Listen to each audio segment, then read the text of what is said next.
Live long and prosper, episode 30. That's like a month's worth for months like June.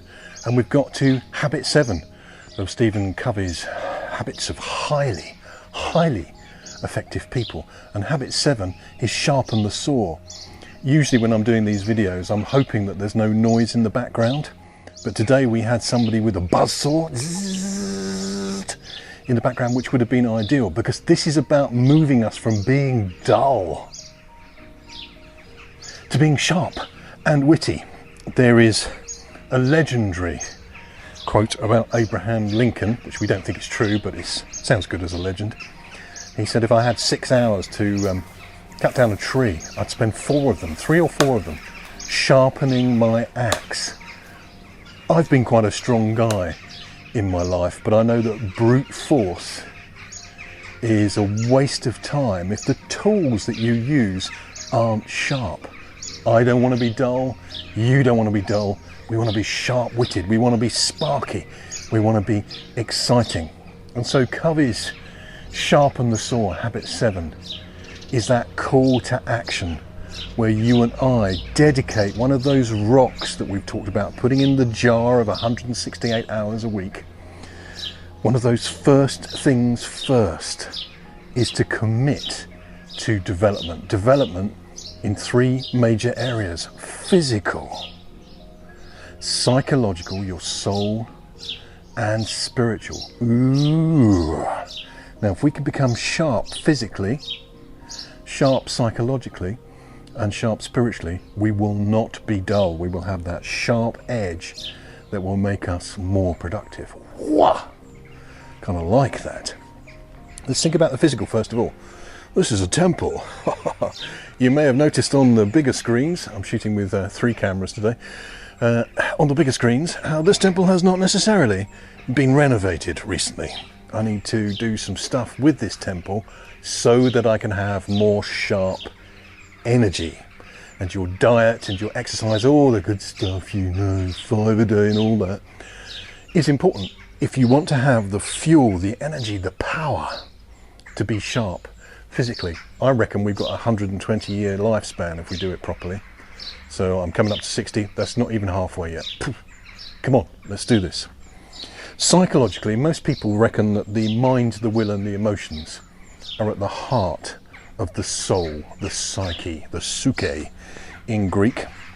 So let me deal with the mind first of all. We need you and me to be sharper of mind, and the next episodes we're going to go into are about accelerated learning, which is one of my areas of strength. We're going to learn to read faster. We're going to learn to memorize more. We're going to move from being a saw to a buzzsaw, from that little cutting tool to a laser cutter by using accelerated learning. Hope you got a bit of excitement in my tone there.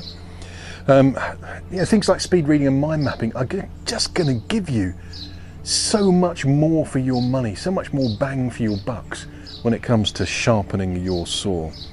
And then there's the will, the mind, the will, and the emotions. The will, I think we need to become people of our word. That means we need to watch the words we say and watch the promises we make. So when we explore that area, I'm going to be talking about mind map here, messy mind map here, about keeping our promises, but also renegotiating a load of our promises and saying no more often so that we make less promises. This 168 hours a week is so precious. We must guard our time. So I want to get to the point where my word is my bond, and that some of the decisions I make, like habits, become non-negotiable. There's the saw. I hope you can hear it, the buzz saw, sharpen the saw. So I want to become to the point where I swear to my own hurt, as it says in the good book, and does not change. When I make a promise to you, I will not break it. Hand up, I break my promises at the moment. I do not yet have that level of integrity or diligence that I aspire to, but I'm going on camera now and making a commitment to it, so it's a step in the right direction. Mind, will, and the emotions. And the emotions, we've got to understand motivation.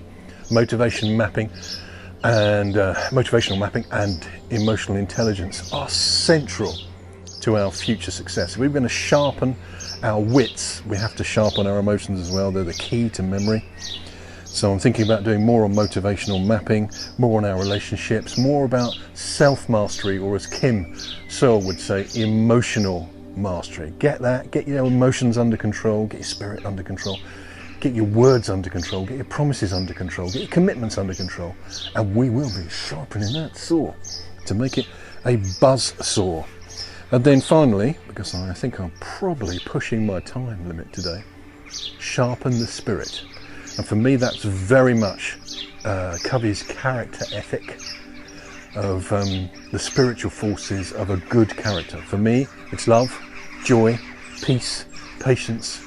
Can you imagine getting up in the morning and go, do you know, one of my first things first is to work on my joy today? That'd be awesome, wouldn't it?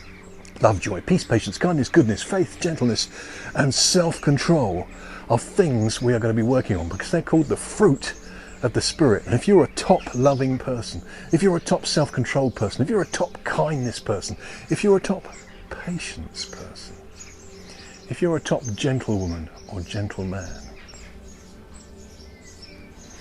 can you imagine the kind of impact you're going to have on this planet? It is so exciting where we are going next. I love where we've been so far. Hopefully you've joined me on the journey and you're taking action. But where we go next is up to you. Sounds like the end of the Matrix, doesn't it? Anyway, let's live long and prosper. I did a quote today I was quite proud of. I'll finish with this. The most important elements of a life to the full are never subject to the tyranny of time. Let's put first things first, self-mastery and then relationship mastery, and conquer the world in the name of love.